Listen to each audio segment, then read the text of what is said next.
Next will be Mr. Michael Morone, for planning and zoning report. Morning, Commissioners. Okay, we have 3 critical shoreline applications. I'm going to go over, we can do it one by one. The unanimous, oh, I'm sorry. Unanimous recommendation for approval. Consideration of a request to construct a single-family private pier at 229 River Road in Carabel. They have all the state and federal permits and meet local requirements. The pier will be 32 by 4 with a 36 by 12 terminal platform with 1 12 by 12 uncovered boat lift. That was submitted by John S. Day, the applicant, and there's a house on the property. Pleasure of the board.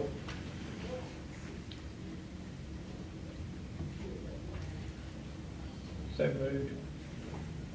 We have a motion on the floor by Commissioner Massey, Second. second by Commissioner Jones. Any further discussion? All those in favor? All opposed? Motion carried. The second application, Commissioners, was also recommended for approval unanimous, but it was contingent upon receiving the Corps' permit as a consideration of a request to construct a single-family private dock at 2518 US Highway 98. That's also in Carabel. It has state permits and meet the local requirements. The dock will be 185 by 4 with a 14 by 12 terminal platform with 1 18 by 5 step-down platform. That was submitted by Dale Croson. That was the agent acting for Kathy Swaggerty and Gail Phillips. They're the applicants. There's a house on that lot too. I know the area. So moved. We have a motion on the floor by Commissioner Sanders, Second. second by Commissioner Massey. Any further discussion? All those in favor? All opposed? The motion carries. Now, the third application was a 3-to-1 vote, and it's contingent upon receiving the DEP and the Corps' permits. 3-to-1 recommendation for approval. Consideration of a request to construct a sheltered boat lift at 13 Carousel Terrace, that's in Alligator Point. It's contingent upon receiving the state and federal permits and meet local requirements. The sheltered boat lift will be 26 by 12, attached to existing dock. The request was submitted by Fred Bradford, he's the agent for Albert, and Sandra Marshall, applicants. And there's a house there. I can tell you what the concern was, Commissioners, was that it was built too far into the canal, and it would affect the navigation and channel for everybody else. But afterwards, Amy went over the rules and talked to the Mr. Bradford, I believe. And they kind of saw the rules and what the percentage was, and Amy said it was fine. It was within the allowed percentage to build the boat. Well, if you look at the picture that we have on there, it's item number 5 on the pictures, and it shows the dock going parallel with the property instead of extending out into the canal, right? So they're gonna attach that to that, but they're gonna fix it to where it doesn't. Interfere with traffic? Yeah. Yes, yes. Because if you look right down where the house where the swimming pool is, it's got a dock.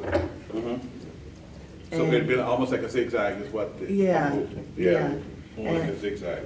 It kind of concerned me. So they're gonna fix it to where it won't have it be a navigational hazard Yes, there? he said it's within a permissible Okay. percentage that they can put the dock there. Okay. That percentage is 25%, Mike? Yes, sir, I think that's right. So you got 25 on one side, 25 on the other side, and at least 50% down In the middle for Yeah. navigation. 50%. That's Okay. correct. Yeah. So they're gonna do it that way? Yes, ma'am. All right. That's what And I've then been told. the one person that voted against this, was that the representative from Alligator Point? Actually, The no. 3-to-1 vote, I think the representative was from St. George Island, if I'm Yeah, not, I'm if assuming- I'm not I'm assuming mistaken. that. That had the concerns. Yeah, well, and this is what I said, you know, I'm just looking at it, not knowing what Amy had worked out with the people and everything, you know, it would concern me. But now that you say that, I don't have no problem with it. Yeah. I'll make a motion to go ahead and approve. Okay, she sent me an email, I should have forwarded. I attached it as part of the packet, and I failed to do that. We have a motion on the floor by Commissioner Sanders, second by Commissioner Jones. Any further discussion? All those in favor? All opposed? That motion carries. All right, so the next thing is a rezoning request. That was recommended 3-to-1. And there were some concerns about houses being constructed on the riverside. And as I read it, then it'll be more clear. It was a request for rezoning and land use change of a 40 acre tract lying in section 25, township 6, south, range 4 west, which is also known as 880 and 835 Hickory Hammock Road. That's in Carabel. From A2, forestry agriculture, to R6, rural residential, and land use change from agricultural to rural residential. It was submitted by Ferris V. and Virginia Millender. They're the applicants. The What was concern the- was, yeah. is that the original way it was, there are two lots across the street. One is on the riverside. The one on the riverside was divided to put 4 skinny divisions. I can't use the mic and talk at the same time. I'm sorry, I use my hands, I should say. And they had concerns about, that didn't look right. They didn't like 4 lots, those skinny lots over there.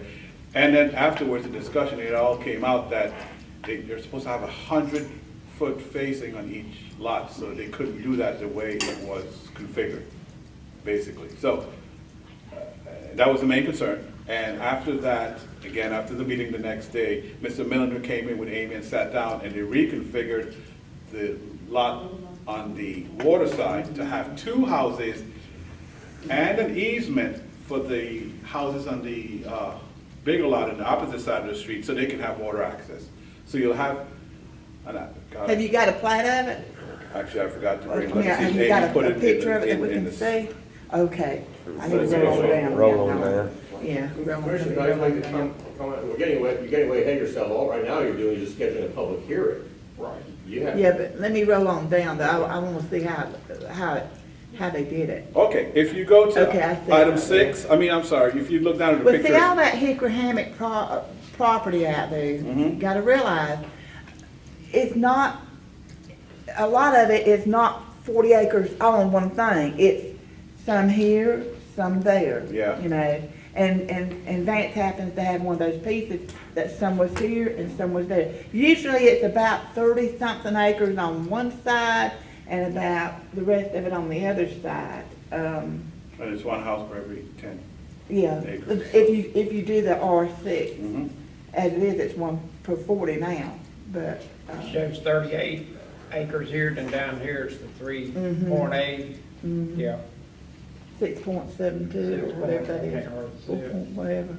But anyway, yeah, and so this is just to set it to a public hearing, isn't it? Yes. Okay, I'll make that motion to go ahead and set it to a public hearing. Second.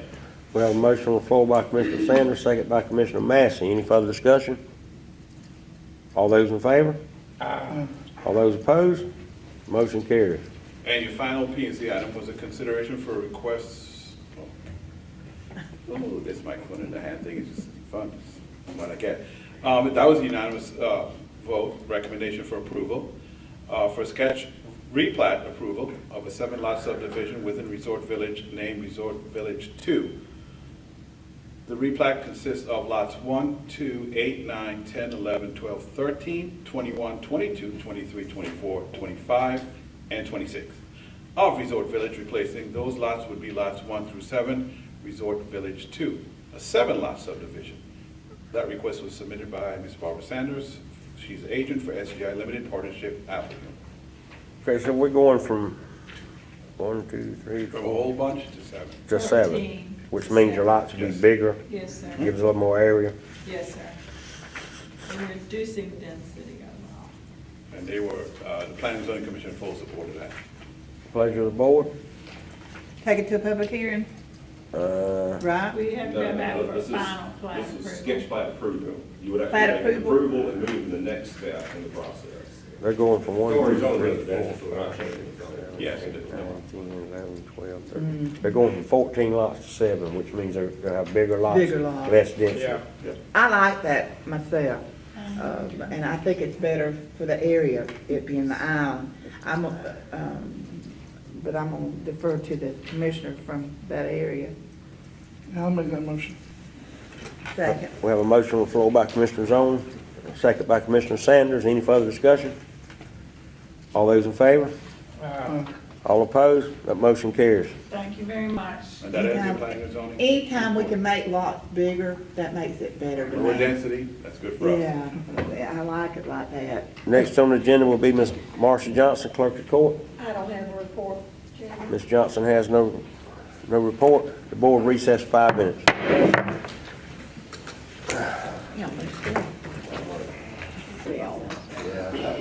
We miss him when he doesn't come. Where we at? We down to Alan Pierce, ain't we? Yeah, you're on that. River Store. Board of County Commissioners now back in session. We have Mr. Alan Pierce, Restore Coordinator report. Yes, sir. We got, as you know, I was out of town. I'll just say one thing about being out of town. If you ever get into a big hole like the Grand Canyon, if you take one step at a time, you can get your way out. If you ever get in a big hole, just one step at a time. Another thing on the bucket list. Yes, exactly right.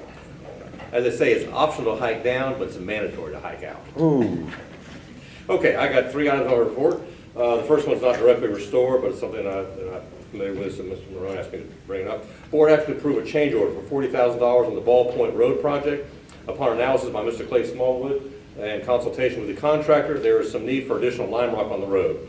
Grant funds are available to cover the cost. The reason for the additional lime rock is that the subbase was weaker in sections than expected. As you all may remember, that road is so old, we didn't really know what we're getting into. Old Army, Yeah. the Old Army Road. So if we can do approve change order, we will get that, because we want to get that work done now while they're mobilized with the lime rock. If we wait, I'll make a motion, Mr. Chairman, to approve 40,000. Second. we have a motion on the floor by Commissioner Sanders, second by Commissioner Massey. Any further discussion? All those in favor? Aye. All opposed? That motion carries.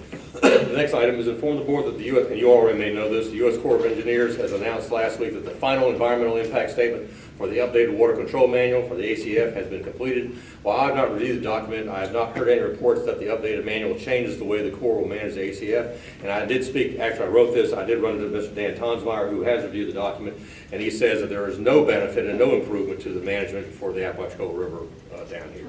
That if anything, it makes it a little bit worse. But most of the management changes are in the upper reservoir areas that don't directly affect us, but they don't make it any better.